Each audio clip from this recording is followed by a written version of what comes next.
And so in this section, we're going to be looking at how do we take our Lewis dot diagrams and convert them now into molecular shapes. In other words, in this section, we're going to start asking, what do molecules actually look like? Like when we take those really powerful microscopes and we start to see down at the atomic level, how is it that they're arranged? How is it that they're organized? So we're going to take everything we learned from the prior section of Lewis dots and how we drew them, and we're now going to evolve those from simple two-dimensional stick figures, for lack of a better word, into what we would see in real life in the three-dimensional world.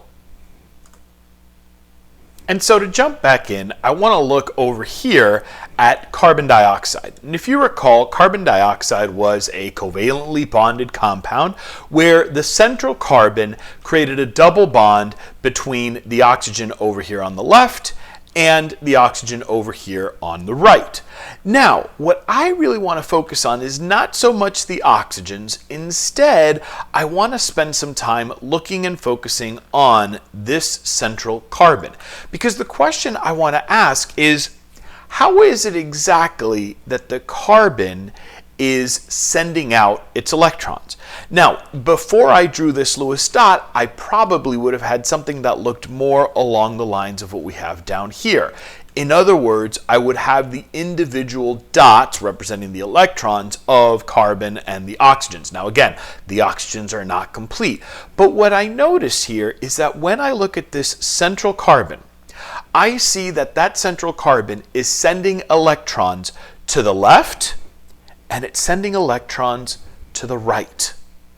And what that means, and this is what's sometimes challenging for students when we first move into molecular shapes, is that the carbon is not in a, for lack of a better word, two-dimensional plane. So it's not like it's going to literally create a line to the left and a line to the right. So instead of seeing the carbon with electrons to the left and electrons to the right that look like a flat two-dimensional line, what I'm really saying is that when carbon sends its electrons to the left or to the right, what it's doing is that it's going to create an electron cloud. And imagine, if you will, that that electron cloud looks kind of like these balloons here. So it's going to have an electron somewhere over there and somewhere over here, as well as somewhere over here and somewhere over there. Now, why do I want to demonstrate this as a balloon or something that looks more like a cloud? Because what we have to understand is that there is, for lack of a better word, there is this three-dimensional space in which the electrons are going to occupy. And what we see is that we kind of have this big orb on the left-hand side and a big orb on the right-hand side. Now, in this particular case, what's going to happen in carbon dioxide is that when the oxygen, right, so if let's say this was the oxygen nucleus, right, so this is the oxygen nucleus over here, when the oxygen came into contact, it also had, in essence, one of these clouds that began to overlap, and the electrons of the oxygen started to get interspersed with the electrons of the carbon. In other words, the same way that one moment I could find this electron over here, it could literally shimmy over there. And same, I could take this electron and suddenly find that electron over there. Now, what's important is that everyone still has the same number of electrons. Not that that the orange electrons belong to the carbon and the light lilac ones belong to the oxygen. In other words, we're more concerned with how the electrons are being shared. Now, why is this important? Well, carbon dioxide is a very straightforward, simple molecule. You have one of two options. The electrons are going to go to the left or they're going to go to the right. What that means then is that when I look at something like carbon dioxide, even though I'm going to get a shape with the electron clouds that does resemble something like this, for all intents and purposes, when I look at this, I see a very horizontal or a straight line. It looks kind of like the P of X did when we were talking about orbitals, okay? Now, this is important because what I see here is that there is an angle that gets created. So again, if this is my nucleus here of the carbon, I'm going to see that there is an angle of about roughly 180 degrees between those two electron orbs, for lack of a better word. So now let's look at something a little bit more complicated. What happens instead of seeing something like carbon dioxide? What happens if we now saw something like sulfur trioxide? Now recall, sulfur trioxide would have looked something, using the correct expanded valence shell, would have looked something like this. We would have had sulfur in the middle, and then we would have seen a double bond to an oxygen on top, and a double bond over to this oxygen on the left, and another double bond to this oxygen over here on the right. And then we would have seen all of the proper valence electrons on the individual oxygens. However, this is the trap that we can run into. If I lose my mind and I think that a Lewis dot and the molecular structure are the same thing, then I may erroneously look at this and I might think that there's almost like an upside down T here, meaning that the angle between, let's say, the oxygen to the top and the oxygen on the right, the angle would be approximately 90 degrees. But this is not true. And the reason for it is that if we were to treat these again like balloons, then what we're going to see is that if I were to take my balloons and place them like this, you're going to notice that there seems to be quite a bit of overlap happening here, right? And a lot of overlap that's also occurring here. Notice how the purple balloon back here is kind of wedged and stuck in there, right? We're losing it. And so what happens is that if you were to take 3 balloons in a similar fashion as I have them here, and you were to try to hold them in that position, they won't stay. The balloons will naturally repel or move as far apart from one another as possible.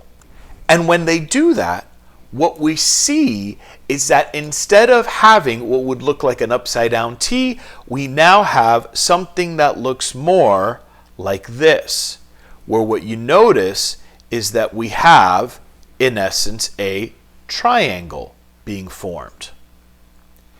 And there is a reason why we have this triangle here, because what has happened is that if I were to now measure this angle here, this is not going to be 90 degrees, this is now going to be 120 degrees. Why is that significant? Well, what do each of these balloons represent? And the bottom line is that each of these balloons represent electrons in an electron cloud. So again, back to what we had a moment ago, that means that if this was my sulfur here in the middle, the sulfur had electrons up here, and it had electrons over here, and it had electrons over here, and it had those electrons there. Now, what's the charge of all these electrons? They're all negative. Well, what do negative particles do to one another? And the answer is they repel. So electron clouds are constantly waging this battle between not only staying as close to the nucleus as possible, but also staying as far apart from one another as possible. Electrons don't like to hang out with one another. And so because of this, when we start talking about molecular shapes, we have to account for these electron cloud repulsions and how the electrons are going to move away from one another. Now, why is this important?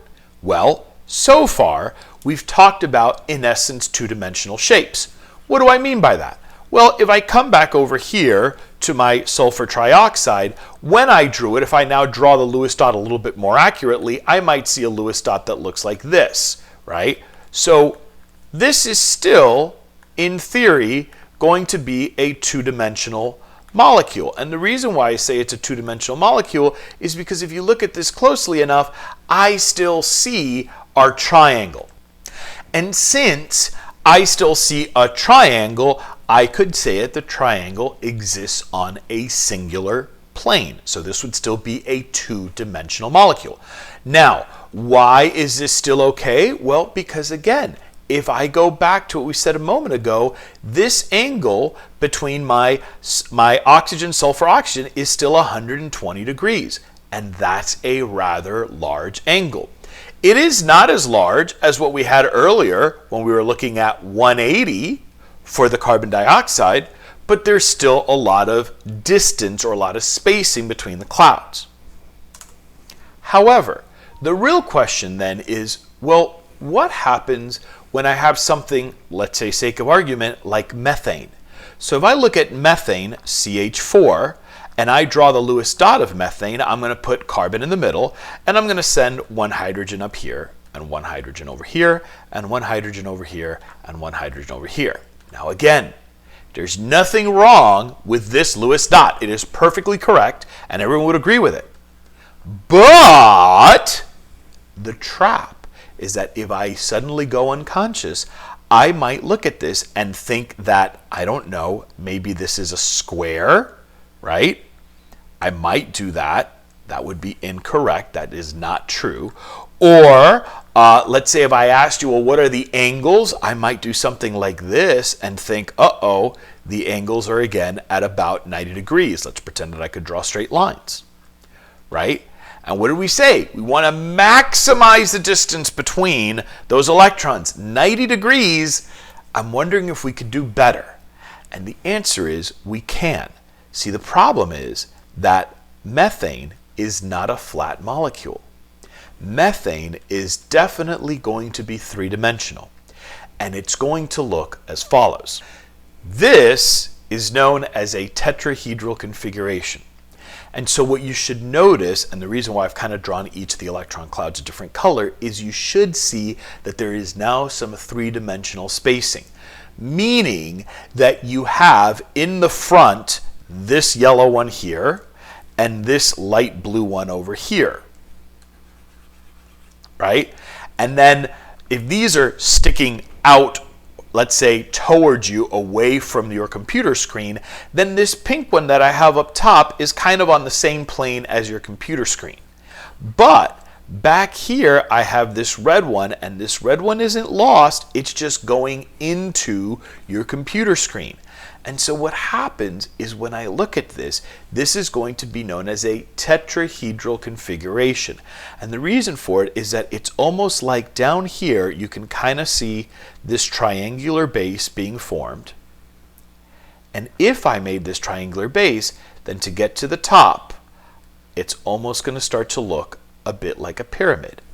And it's called tetrahedral because, again, the prefix tetra means four. This is a four-sided polygon, meaning I have, in essence, up here at the front, you should see two sides fairly apparently. Here's one, right? And then this would be the other one over here, right? So that's 1 and 2. Those are the obvious ones.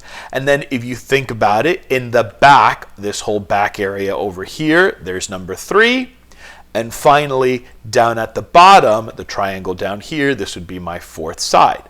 Now, why is this tetrahedral so significant? Well, let me redraw the lines now. And so what we see when I draw it out in this fashion is that the angle now between every single one of these bonds, or every single one of these electron clouds, is now going to be 109.5 degrees. So again, by separating out as far as the electron clouds could go, then we see that they are maximizing the space. But in order to do that, the molecule has moved from a two-dimensional flat surface to now my three-dimensional tetrahedral shape. And we refer to this as valence shell electron pair repulsion. Now, it's a big mouthful, so let me say it differently. The VSEPR. And again, it stands for valence shell electron pair repulsions. So this is known as the VSEPR theory. Oftentimes people will mispronounce this and they'll say VSEPR, Tomato, tomato.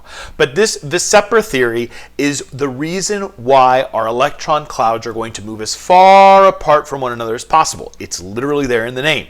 The electron pairs will repel one another, try to get as far apart from one another as possible, and in doing so, we'll make these very unique molecular shapes.